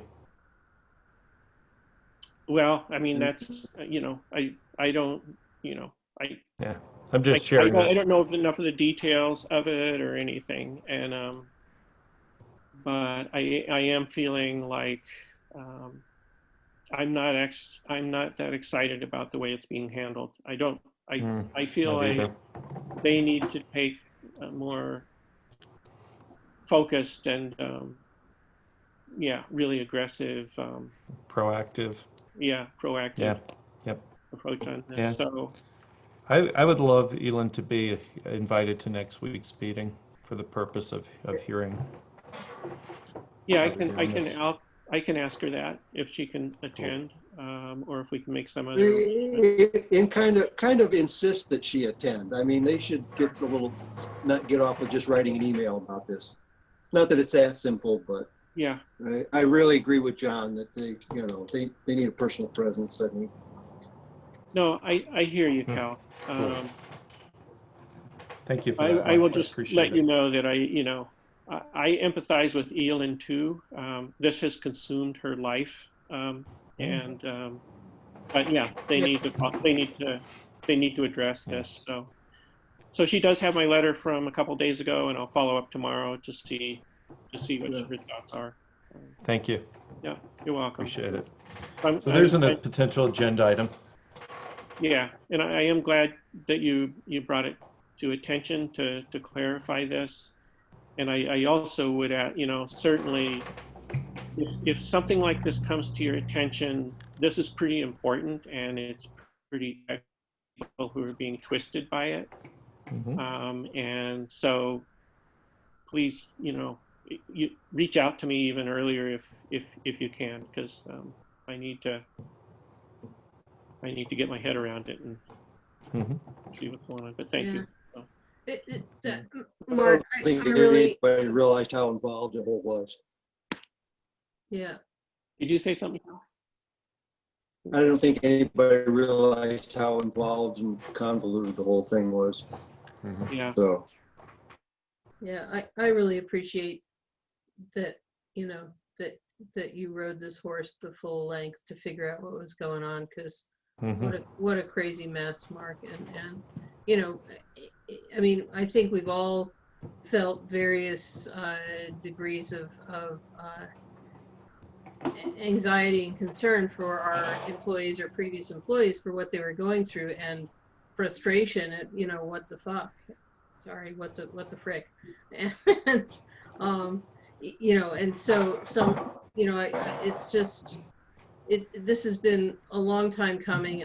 I'm really disappointed at what you found, and how much effort it took on our part and on your part to get it untangled. And I think it reflects very poorly on Excellus that it took this amount of time and this amount of perseverance on your part to get to the bottom of this. It's disturbing to me. It really is. And not you. I think you've been stellar to have figured this I know. whole I thing out. appreciate that. I'm not taking it otherwise. Thank you. Yeah. But shame on Excellus. It should never have taken. This has been going on months and months and months. Maybe, I don't know. Maybe even a year. I don't remember. How long ago? It's been going on for a year and a half now. Yeah, I was going to say, and that's just ridiculous. That is just ridiculous that they haven't gotten more on top of this sooner, Yeah. and that it took this much effort on your part to figure Yeah. the thing out. But as I heard Mark, is it true that they're not sure if it's Excellus or the prescription people who dropped the ball on this, so it's not even clear who to blame? Is that right? Right. I don't know what the exact snafu was. Yeah. I'm sure, hard. I suspect Don does. I'm sure that Elin does. So we, we can learn more. Yep. So I'll Yep. follow up with them. So Thank you, Mark. yep, great, thank you. Mhm. The other thing that bubbled up, I just sort of evolved in my own head. So I was thinking of, and this was actually in response to my sense that people were, and it was partly because I hadn't submitted anything to the old mill in quite a long time. And then I was feeling like people were feeling like they didn't know, kind of, I don't know, what we were thinking or doing or anything. So all of a sudden I was like, well, I need to get a newsletter out. And, last year I would post it on the website and stuff. But then I thought I got a Berkshire town little 4-page flyer, and I thought it might be cool to have a town newsletter. So, so that's kind of what I'm thinking. I think it'd be cool to have I don't know if it'd be quarterly or I don't know if, yeah. But anyway, I would kind of like to have something go to, I mean, I actually read a 4-page newsletter, unlike a lot of stuff on the web. So, and I think it would give I talked to someone today who was, frustrated, technologically about getting on Zoom and stuff. And so anyway, interested in your thoughts about that. Given our previous conversation, it seems like it's only appropriate that we would send out something by snail mail, so we know everybody would get it. Yeah. So I like the idea. I think we need to figure out whose responsibility it's going to be. Seems like it should be CIT. I thought, Mark, you were just talking about a supervisor's newsletter. Well, it started that way, and then I thought, well, we can have a little thing of the clerk, and so Velvet was putting it together, and so I, was putting, that's what I was thinking of, having Velvet put something together, solicit input from departments about what they might want to have. And figure out, what kind of a bulk mailing would work to hit all the residents of the town. And yeah. Yeah, and I was gonna say it's a complicated thing to figure out how to do mailing to the residents in the town. I mean, it's doable, but it's complicated. Because what the town has in its tax roll list is property owners of the town. So that's not necessarily residents. So for example, Boyceville, right, just would go to Schickle and wouldn't go to the individual apartments there. There's something called Every Door Direct that the Postal Service offers, but that goes, I believe, by zip code. And so we have people who are outside of Brooktondale or Slaterville zip code, and there are people in the Brooktondale zip code who aren't Caroline residents. There would be probably a way to do it, at least where the majority of people get bulk mail, and some might have to get first class, just because all of the folks down, Mark, in your end of the world who have Berkshire addresses, again, we can't, if we mail to all of the Berkshire zip code, then we get, stuck with mailing to a lot of people who don't live in the town of Caroline. So anyhow, we'd have to figure out how to do it. It's all doable. Right. I think that we need to get some sense of cost for the printing and the mailing, and I'd suggest that as a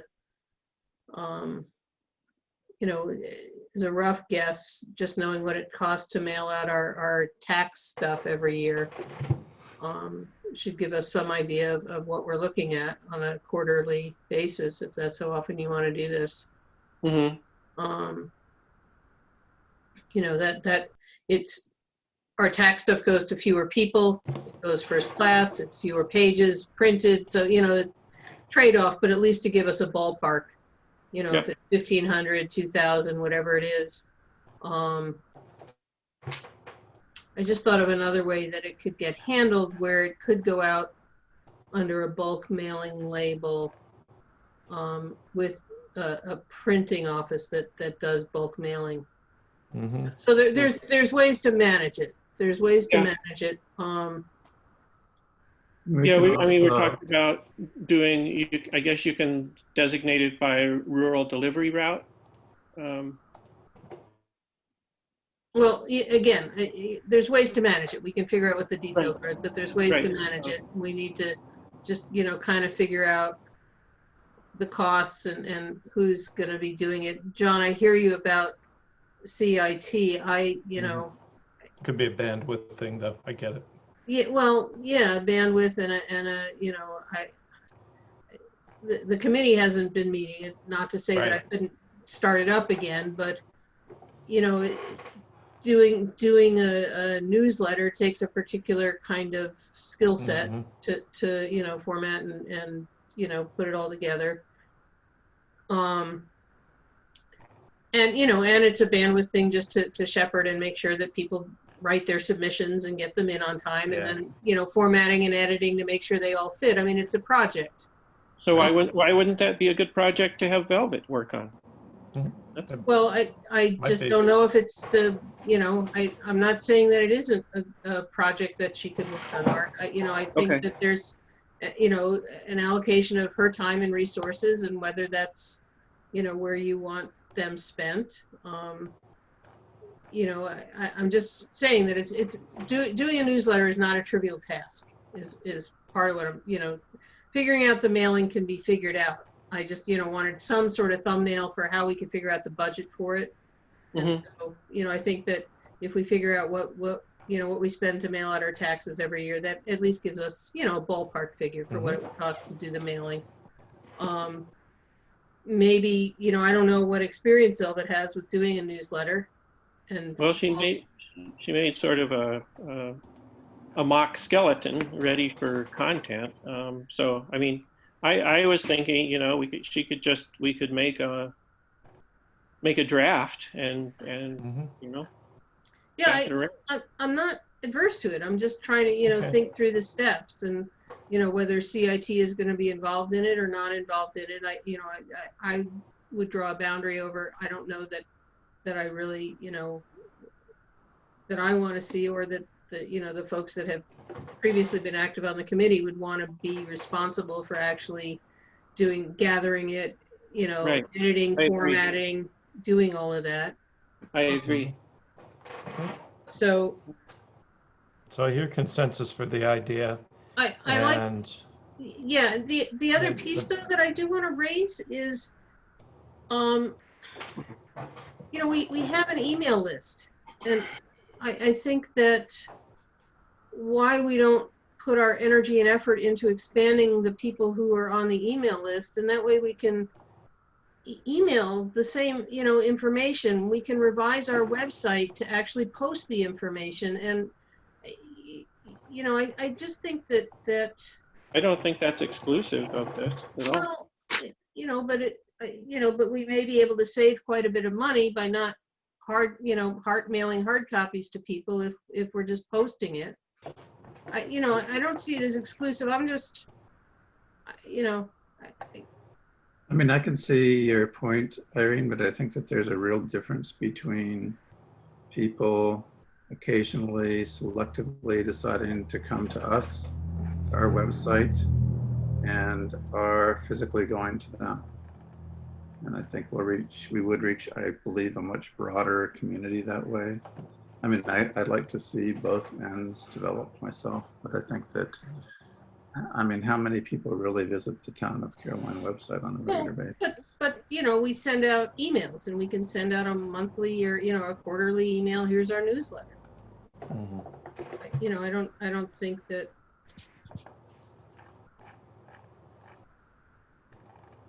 You know, I agree. The website is a repository. It's not, Mm. I don't envision people visiting it, but I mean, if over the, I mean, it well could be that over the course of a year, we could do this as a pilot project, maybe even just once.